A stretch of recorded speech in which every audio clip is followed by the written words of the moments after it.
Hey guys, how are you? So let's learn how to make Windows Mobile Hotspot. It's a stepwise guys. Let's see how we can connect. You have to go to Action Center.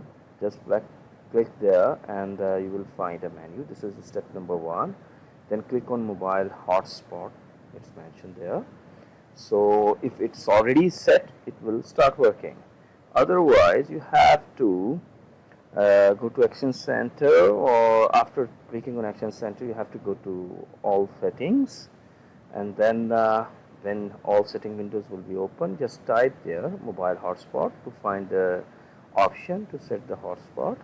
So when you type mobile hotspot, the window will take you to the screen where you can set the passwords and username. So you have to on this mobile hotspot and just click on add it button and give your name for your give a good name for your hotspot and the password. Click save, and then you again please be noted that you have to on this mobile hotspot and power saving, and then just close.